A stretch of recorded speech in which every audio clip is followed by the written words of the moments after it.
시청자 여러분 안녕하세요. 김봉수입니다. 22대 총선 4월 10일 날 막을 내렸습니다. 후보 중에 당선되신 분들은 얼마나 기쁘시겠습니까? 그러나 탈락이 되신 분들은 마음의 상처가 얼마나 크시겠습니까? 아마 힘든 과정을 거쳤는데요. 지난 선거 기간 동안 13일 동안 정말 고생이 많으셨습니다. 역시 당선자는 축하를 받아야 되겠죠. 그러나 낙선자들은 참으로 심적인 고통이 많을 겁니다. 좌우지간 정말 고생들 많이 하셨습니다. 자, 지난 21대죠. 2000년 4.15 선거 때도 부정선거 논란이 끊임없이 제기된 바 있습니다. 그래서 이번 22대만큼은 국민들의 소중한 한 표, 참정권을 행사하는데 부정투표가 없어야 된다고 강력하게 외친 바 있습니다. 제가 방송도 많이 해드렸지만 칼럼을 소개해드리겠습니다. 제가 지난 2023년 10월 12일자 칼럼입니다. 선거관리위원회 투개표, 해킹, 조작 막아야 한답니다. 여러분들이 네이버에다가 김동수 칼럼 치시고 선거관리위원회 투개표, 해킹, 조작 막아야 한다를 치시면 제 칼럼을 보실 수가 있습니다. 또한 2023년 11월 15일자 신문의 칼럼입니다. 제 칼럼인데요. 제22대 국회의원 선거 투명한 선거 관리 바란답니다. 다시 하겠습니다. 제22대 국회의원 선거 투명한 선거 관리 바란다. 이 칼럼을 쓴 바 있습니다.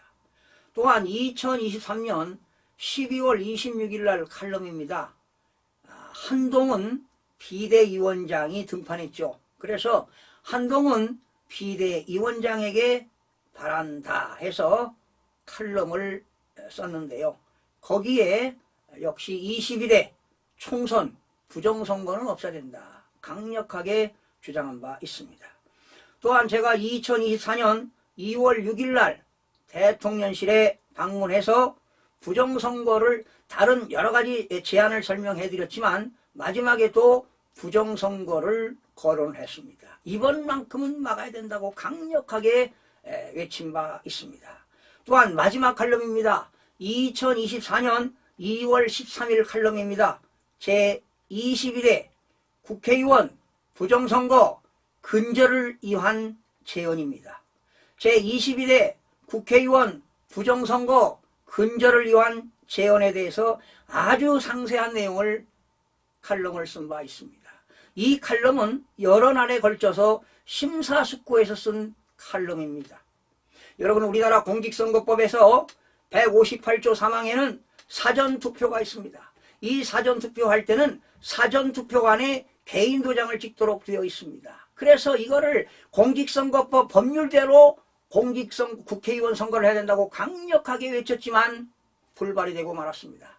한동훈 위원장도 3번에 걸쳐서 사전투표관리관에 도장을 찍어야 된다고 외쳤건만 실행이 되지 않았습니다. 그리고 한동훈 위원장은 이제 부정선거는 없다. 사전투표를 해라. 그리고 253명의 후보들도 당일날 5일날 사전투표 해야 된다. 강력하게 외쳤습니다. 그리고 수개표한다. 부정선거는 없다. 그랬는데 이번 제22대 총선에서도 부정선거가 만연했습니다. 여러분, 부정선거는요, 숫자는 절대로 거짓말을 하지 않습니다. 여러분, 제가 이번 22대 이 수개표를 다 숫자를 확인해 봤습니다. 그런데 사전투표, 관내투표, 관내 사전투표에서 부정선거가 이루어졌다는 것입니다. 어떻게 이루어졌느냐? 사전에 전산조작으로 이루어졌습니다. 전산조작으로. 그러니까 더불어민주당 후보의 표를 더 얹어줬습니다. 더 얹어줬습니다. 적게는 6%, 많게는 12% 더 얹어줬습니다. 이거는 수는 거짓말을 하지 않습니다. 제가 디테일하게 분석을 해드리겠습니다. 여러분들이 고등교육을 받으신 분들은 통계학에서 나오는 대수의 법칙이라는 걸 알 것입니다. 통계학의 대수의 법칙이라는 건 뭐냐?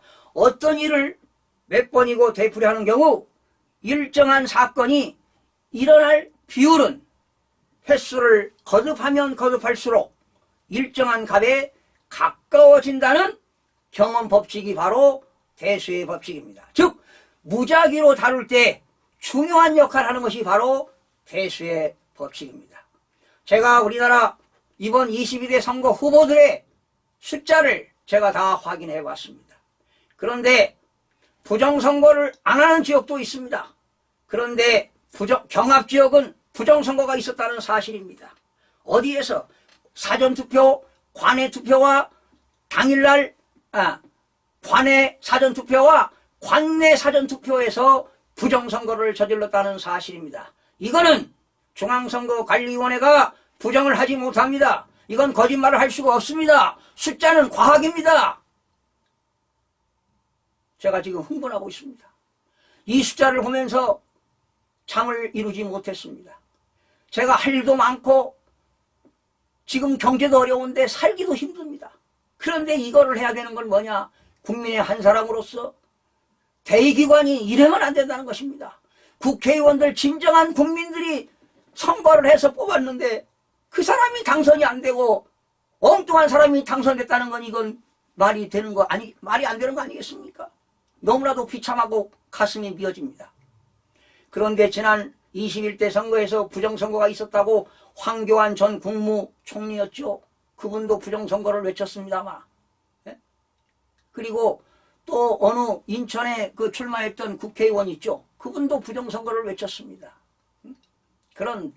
그런데 지금 부정선거가 이루어지게 되면 공직선거법 222조에 의해서 대법원에다가 이의신청할 수가 있습니다. 이의신청은 30일이나 할 수가 있습니다. 이번 후보 중에 용감하고 정말 정의가 넘치는 사람들은 이의신청을 해야 된다고 보는 것입니다. 그런데 몇몇 후보들에게 이의신청을 제기하라고 했더니 그냥 묵살하고 많은 후보들도 있습니다. 참으로 가슴이 아픕니다. 이게 바로 지식인들이 이 통계학의 대수의 법칙을 모른다는 거 아니겠습니까? 실질적으로 중앙선거관리위원회 사이트에 들어가서 개수를 한번 해보시기 바랍니다. 계산을 해보시기 바랍니다. 제가 직접 설명을 드리겠습니다. 여러분, 선거관리위원회가 외부로부터 해킹을 당해서 조작이 됐는지 내부에서 전산 조작을 했는지 그건 알 수가 없습니다. 보지 않았으니까요. 그러나 분명히 선거관리위원회는 범죄 집단이라는 사실을 기억하시기 바랍니다. 이번뿐만 아니라 지난 21대 선거 많은 선거를 했습니다마는 부정선거를 저질렀습니다. 어디에서? 사전투표에서. 그리고 관내 사전투표에서 여러분 부조리를 저질렀다는 사실입니다. 제가 증명을 해드리겠습니다.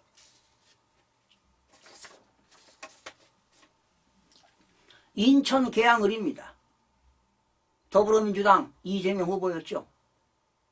그리고 국민의힘 원희룡 후보였죠. 관외입니다. 관외. 5일날 6일날 사전투표를 했는데 자기 지역이 아닌 다른 지역에서 관외에서 한 게 더불어민주가 5,407표를 얻었습니다. 국민의힘이 3,322표를 얻었습니다. 합계 8,729표입니다. 퍼센티지를 계산해 보니까 퍼센티지는 더불어민주당이 얻은 숫자와 국민의힘이 얻은 숫자를 더해서 합계 나누기 더불어민주당 숫자를 나누게 되면 퍼센트가 나오는데 관외 투표의 퍼센트가 61.9%를 얻었습니다. 그리고 국민의힘은 38.05%를 얻었습니다. 61대 38입니다. 61.9대 약 62대 반올림해서 38입니다. 그런데 인천 계양을의 계산 이동을 보겠습니다. 관내입니다. 관내 사전투표. 관내 계산 이동해서 한 관내 사전투표가 더불어민주당이 2,306표를 얻었습니다. 그리고 국민의힘은 1,545표를 얻었습니다. 퍼센트를 따져보니까 더불어민주당 관내는 59.8, 60%에 육박했습니다. 그리고 국민의힘은 40.1을 얻었습니다. 60대 40이었습니다.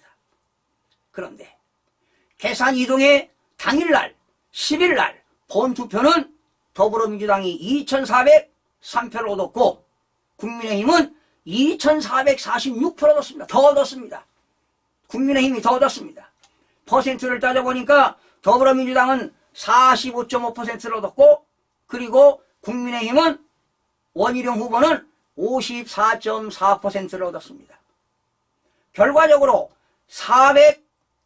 403표를 더 얻었습니다. 계산 2동에서. 그러면 계산 4동으로 가보겠습니다. 계산 4동에서 관내 투표 더불어민주당이 3,832표를 얻었습니다. 국민의힘 2,406표를 얻었습니다. 퍼센트를 따져보니까 더불어민주당은 관내 사전투표에서 61.4%를 얻었고 국민의힘은 38.5%를 얻었습니다. 그런데 계산 4동에서 본투표에서는 더불어민주당이 3,616표를 얻었고 국민의힘은 4,039표를 얻었습니다.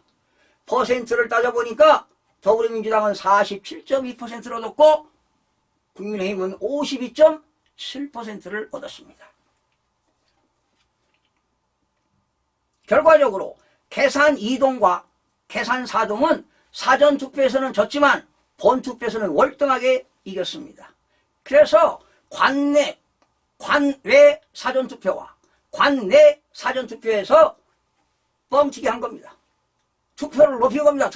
개표율을 높인 겁니다. 몇 프로? 적게는 6%에서 많게는 12%를 올렸습니다. 정확한 데이터는 또 나올 수 있습니다. 계산은 숫자는 거짓말을 하지 않습니다. 여러분, 작전 서운동 살펴보겠습니다. 관내 이재명 후보 2,866표 그리고 원희룡 후보 2,048표입니다. 퍼센트 관내 58.3%, 국민의힘 41.6%, 사전투표 관내가 훨씬 높았습니다. 거의 60% 육박했습니다. 그런데 본투표에서는 더불어민주당이 5,755표, 49.7%, 국민의힘은 5,811표로 50.2%를 기록했습니다. 결과적으로 본투표도 원희룡 후보가 더 많았습니다. 개항일동 하나 소개하겠습니다. 관내 더불어민주당 1631표, 국민의힘 1202표, 퍼센트 따집니다. 더불어민주당 57.5%, 그리고 원희룡 후보 42.4%입니다. 그런데 본투표에서는 더불어민주당이 3292표, 47.6%, 그리고 국민의힘 3617표, 52.3%, 역시 개항 1동도 원희룡 후보가 앞섰습니다. 자, 개항 2동도 앞섰습니다. 그러나 개항 3동만 원희룡 후보가 졌습니다. 모든 본투표에서는 모든 동에서 다 원희룡 후보가 앞섰고 이재명 후보가 한 군데서만 이겼습니다. 그러나 사전투표에서 관내에서는 60대 40입니다. 여러분, 대수의 법칙이라는 것은 51대 49, 50대 50을 기준으로 한다면 52대 48, 많아야 0에서 3% 차이가 납니다. 그러니까 가장 가까운 것이 바로 뭐냐? 이런 겁니다. 52대 48, 51대 49, 50.5대 49.5, 50.3대 49.7, 이런 것이 정상적인 겁니다. 그런데 62대 38, 63대 37, 이런 사전투표가 이렇게 조작이 됐다는 것은 전산조직을 누가 했을 겁니다.